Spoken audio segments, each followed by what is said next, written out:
벌써 새해 첫 주입니다. 연말 연시 우리 하나님의 은혜 가운데 잘 지내셨기를 바라고, 특별히 이 한 해 이제 우리가 새해를 시작하면서 드리는 첫 예배인데, 하나님께서 우리로 하여금 이 한 해 동안도 믿음 생활을 잘 할 수 있도록 해 주시기를 원하시는 마음으로 본문 말씀을 선택을 했습니다. 우리가 믿음 생활을 하는 것을 잘 이해하는 거 필요합니다.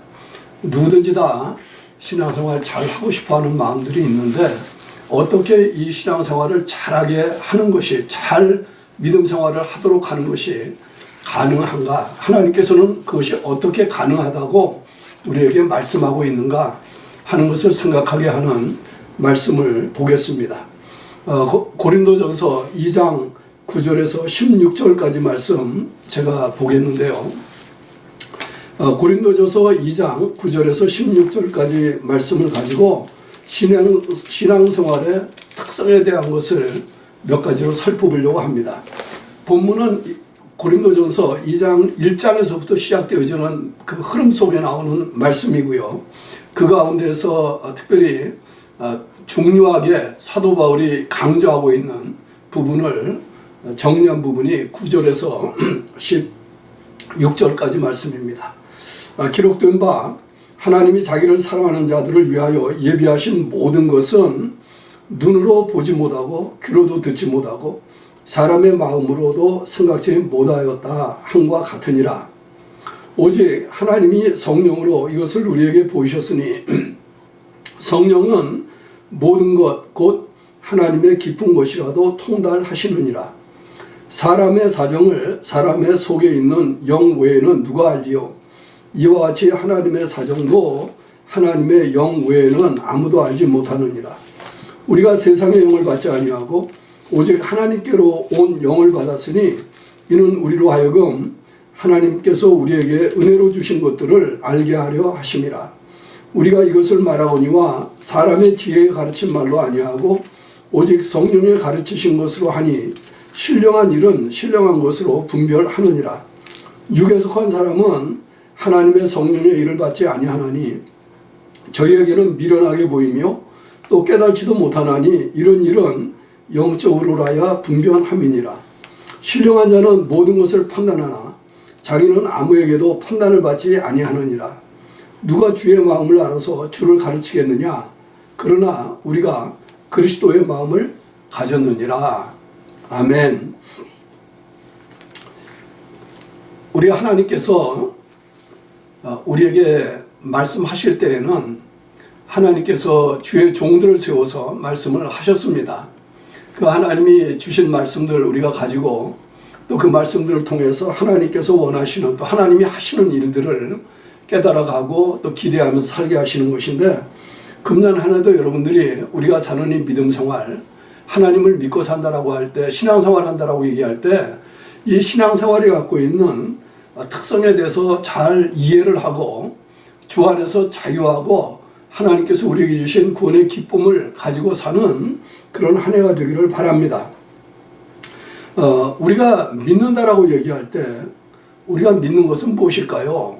하는 것에 대한 질문을 하게 되어지면 다양한 대답들이 있을 수 있겠지만, 이 9절에 나온 이 말씀을 기준으로 해서 보면 이런 이야기를 할 수가 있습니다. 9절은요, 우리가 보통 이사야서 64장 4절에 나오는 말씀을 이 사도 바울이 임의대로 인용해서 그리스도의 복음을 증거하기 위해서 사용한 말이라고 생각을 하는데, 여기 보면 하나님이 하시는 일에 대해서 이런 말로 표현을 했습니다. 하나님이 자기를 사랑하는 자들을 위하여 예비하신 모든 것은 눈으로 보지 못하고 귀로도 듣지 못하고 사람의 마음으로도 생각지 못하였다 함과 같다 그랬습니다. 하나님이 자기를 사랑하는 자들을 위하여 예비한 것. 이 이사야 선지자 당시에 이 이야기를 할 때에는 하나님께서 사랑하는 사람들, 또 하나님을 사랑하는 사람들을 위하여 하나님께서 이루실 구원을 내다보며 주신 말씀이었습니다. 하나님의 백성을 구원한다라고 하는 구원 사건, 이 사건을 이야기할 때에 그것은 사람들이 눈으로 보지도 못했고 귀로도 듣지 못했고 사람의 마음으로도 생각지 못했다, 이렇게 이야기를 한 것이죠. 앞으로 하나님이 하실 그 일에 대해서 본 적이 없는 일이고 들은 적이 없는 일이고 인간으로서는 상상해 볼 수도 없는 그런 일들이었다, 이렇게 얘기하는데, 우리가 우리의 믿음 생활을 놓고 얘기할 때 우리는 사실 하나님의 그런 구원을 이야기하면서 사는 것입니다. 하나님께서 우리를 구원해 주셨다라고 하는 말을 할 때에 하나님이 행하시는 그 일들은 앞으로 우리가 주님의 재림이라고 하는 그림을 놓고 얘기하면 이렇게 얘기할 수 있습니다. 그건 우리가 눈으로 본 거 아니죠. 사람들이 그 사건을 실제로 그 사건과 더불어 나타나는 그 굉장한 요란한 그 일들을 귀로 듣는 것이 아닙니다. 또 사람들이 상상력을 동원해서 그것을 생각해낼 수 있는 것도 아니죠. 성경이 하나님의 말씀으로서 우리에게 보여주시고 있는 그것을 떠나버리면 그나마도 감히 이야기할 수도 없는 그런 사건이 하나님의 구원의 사건입니다. 그래서 사도 바울은 그 하나님의 구원 사건, 사도 바울 자신의 시점에서 보면은 예수님의 초림과 십자가에 달려 죽으심과 부활과 승천과 재림에 관한 이런 모든 사건들을 포함하는 그런 것들이 이 속에 들어가는데요. 그 일을 염두에 두면서 앞부분에 시작을 할 때는 이렇게 이야기를 했습니다. 1절에 보면, 형제들아 내가 너희에게 나아가 하나님의 증거를 전할 때에 말과 지혜의 아름다운 것으로 아니하였나니 내가 너희 중에서 예수 그리스도와 그의 십자가에 못 박히신 것 외에는 아무것도 알지 아니하기로 작정했기 때문이다, 이렇게 얘기를 하시죠. 이사야 선지자의 관점에서 볼 때는 초림의 구세주로 오실 예수님도 아직 보지 못한 일이고 듣지 못한 일이고 상상할 수 없는 일이었어요. 그러나 사도 바울이 이 말씀을 전할 때에는 그 사건들이 1차적으로 일어난 사건들이고, 그럼에도 불구하고 이런 사건들이 우리의 인간의 생각을 초월하는 것이었다라고 이야기를 하는 것과 같습니다.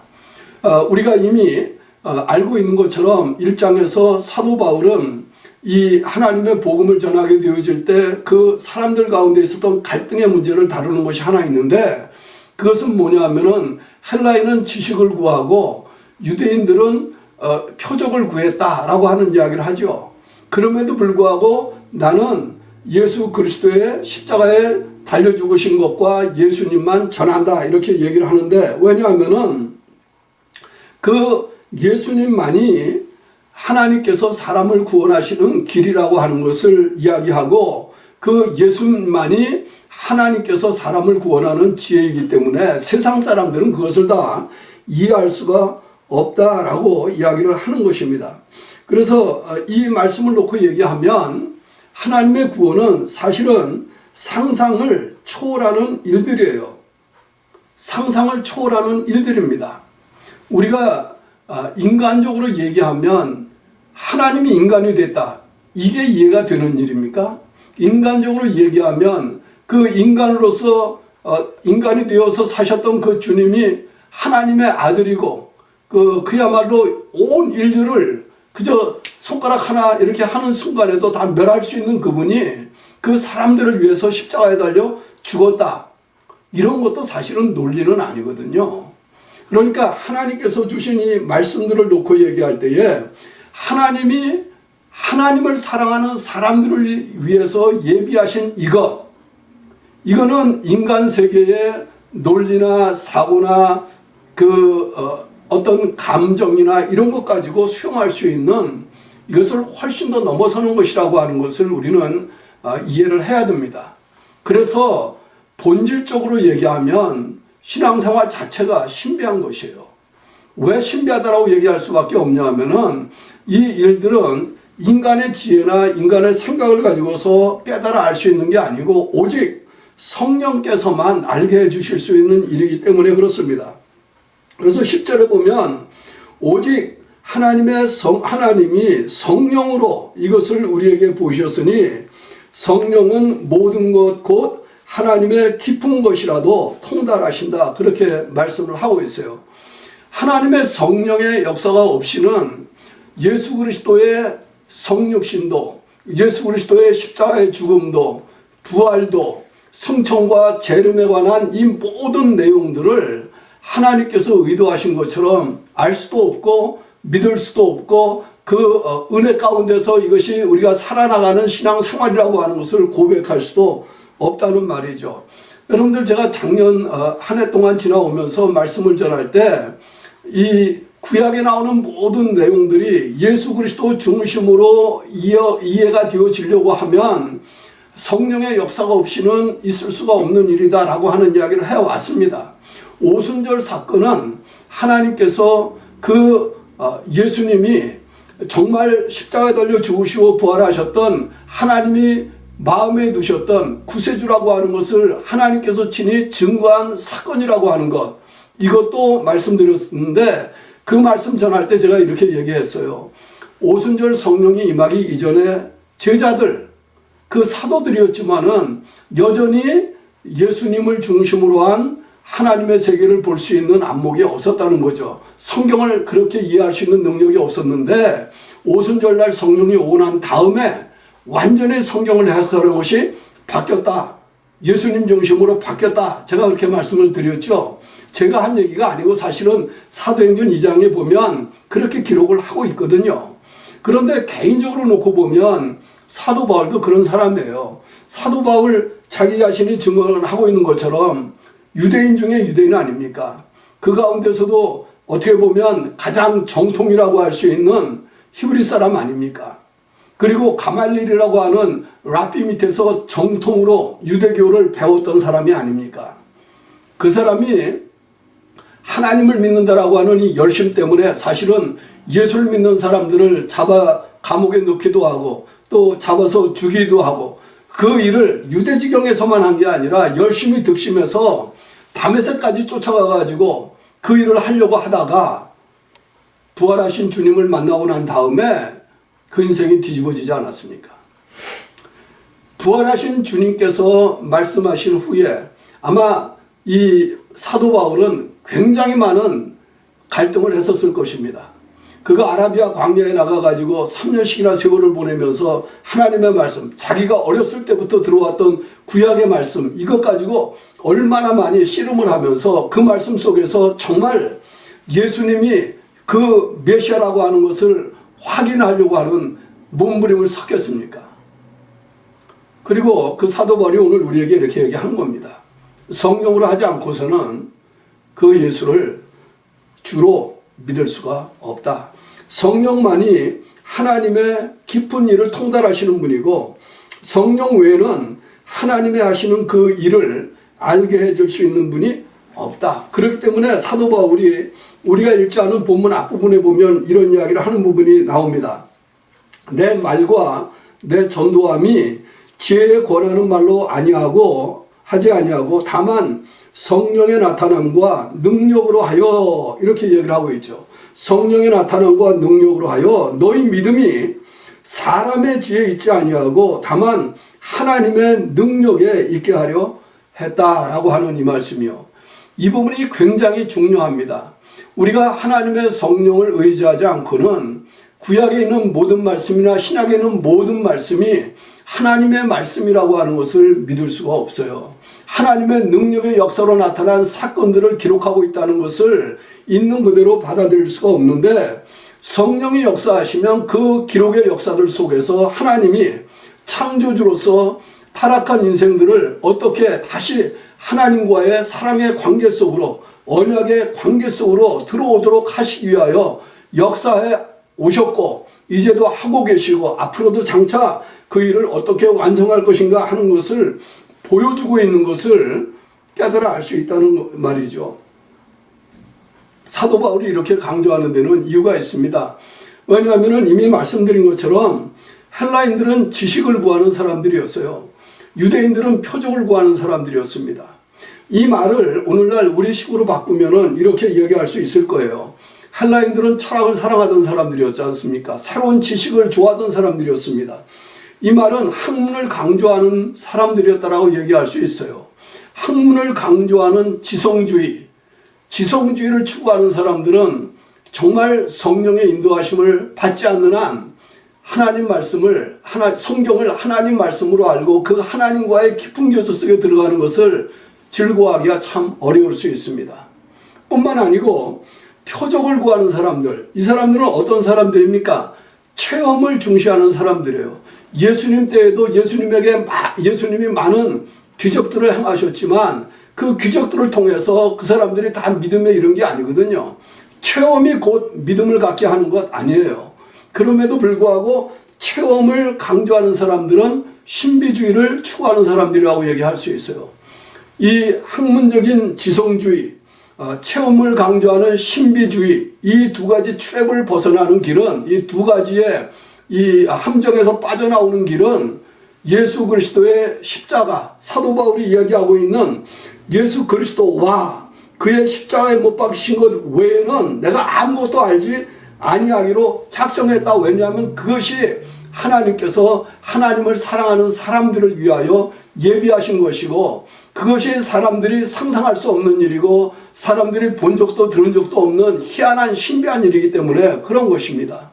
어떻게 하나님이 인간이 되시고, 인간이 되셨던 그 하나님이 인간의 죄를 위해서 십자가에 달려 죽으시고, 그 십자가에 달려 죽으신 것을 통해서 죄를 용서하시고 하나님을 믿는 사람들을 다 자녀로 다시 불러서 모아주시고 그들로 하여금 하나님만 즐거워하며 하나님만 예배하는 사람들로 살 수 있도록 이렇게 만들어 줄 수가 있겠어요. 그 자체가 하나님의 성령의 능력의 역사가 아니면 영적으로 죽은 우리가 하나님과 살아있는 관계 속으로 들어갈 수도 없고요. 또 장차 우리 몸이 죽는다 할지라도 다시 살아날 것을, 몸에 부활할 것을 기대할 수도 없지 않습니까? 성령이 하나님의 영으로서 그 일을 하셨다는 것을 믿는 사람들이 그 하나님께 소망을 두고 사는 것이에요. 또 성령께서 우리 속에 내주하시는 것을 아는 사람들만이 그 일을 확실하게 믿고 살 수가 있어요. 제가 유튜브에 여러분들 설교를 이렇게 올리니까 어떤 분이 저한테 이런 질문을 하신 분도 있었는데 좀 안타깝게는 생각되더라고요. 성경을 보면서 성경이 정말 하나님의 말씀입니까? 제가 처음에는 좋게 대답했는데 그 다음에는 제가 이렇게 답을 달았습니다. 정말 그게 알고 싶으면 하나님에게 물어보십시오.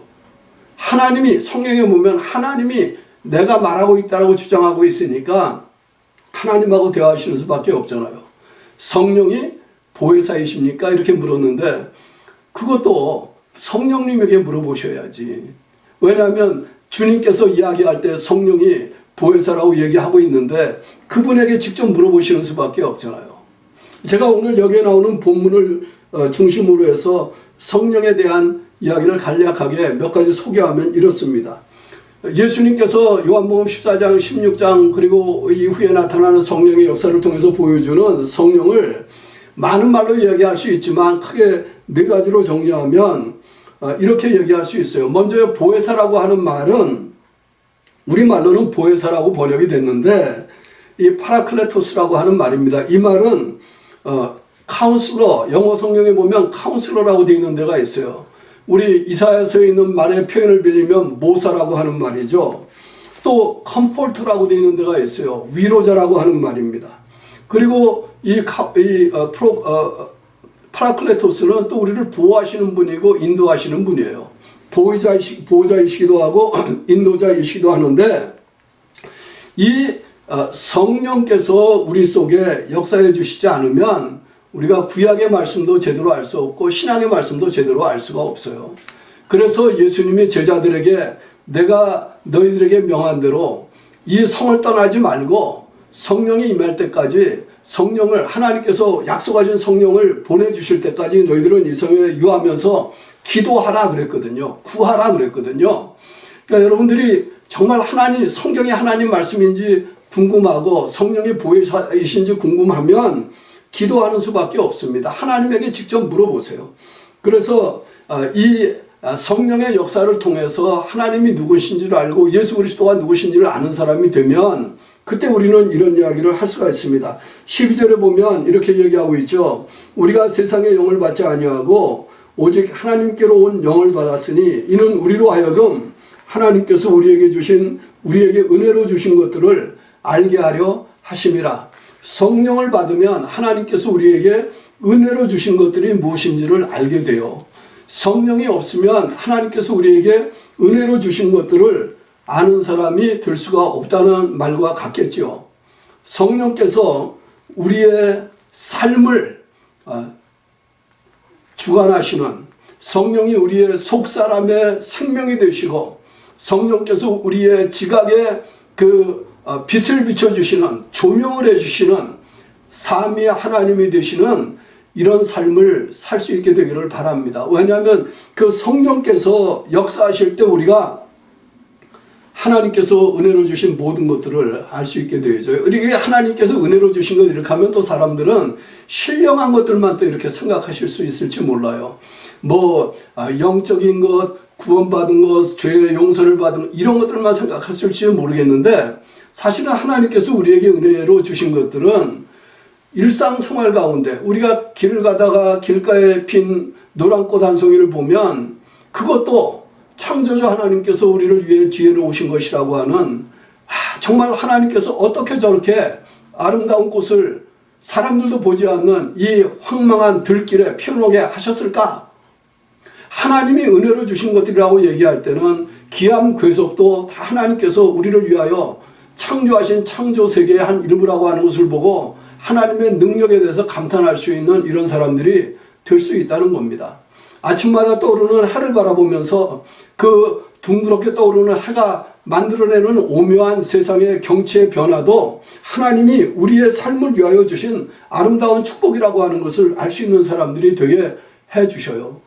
성령이 우리에게 역사하시면 하나님께서 우리에게 은혜로 주신 모든 것들을 자연세계 속에서나 인간관계 속에서나 심지어는 고통당하는 현실 가운데에서도 하나님이 우리에게 주신 은혜들을 헤아릴 수 있는 사람들이 될 수 있다는 말입니다.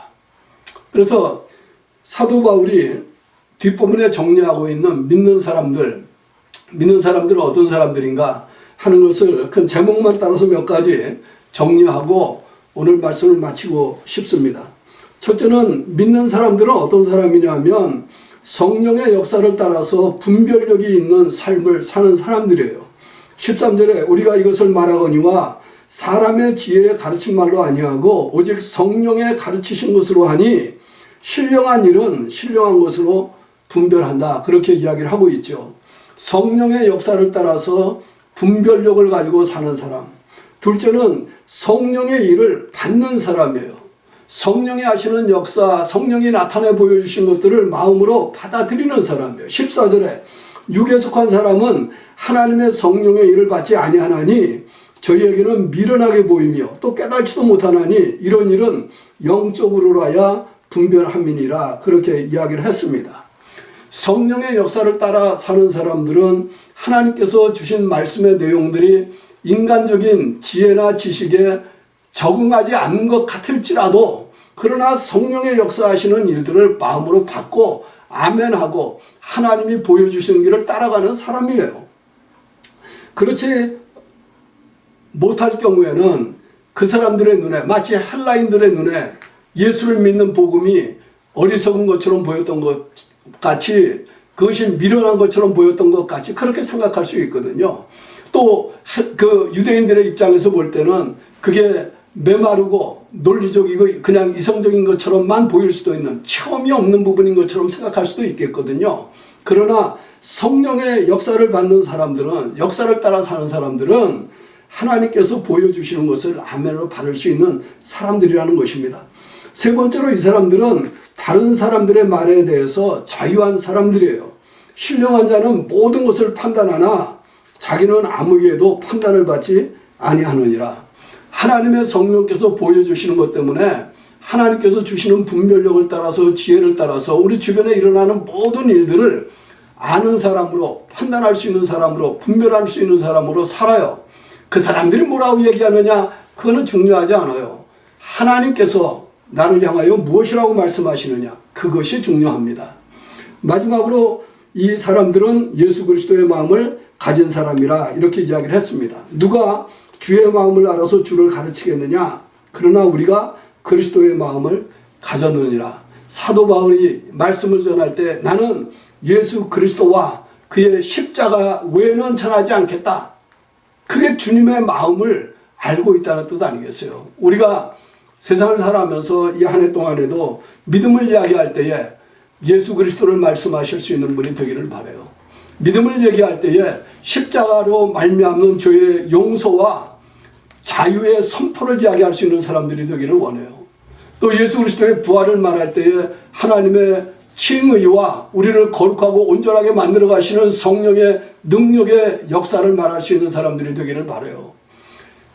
그리고 우리가 예수 그리스도의 십자가를 이야기하는, 예수 그리스도의 부활을 이야기하는 그 속에 담겨 있는 하나님의 왕국, 하나님의 나라를 그려낼 수 있는, 하나님의 나라를, 하나님의 통치가 온 땅 위에 편만하게 되어질 그날을 이야기할 수 있는 믿음의 사람들로 살기를 주님의 이름으로 축원합니다.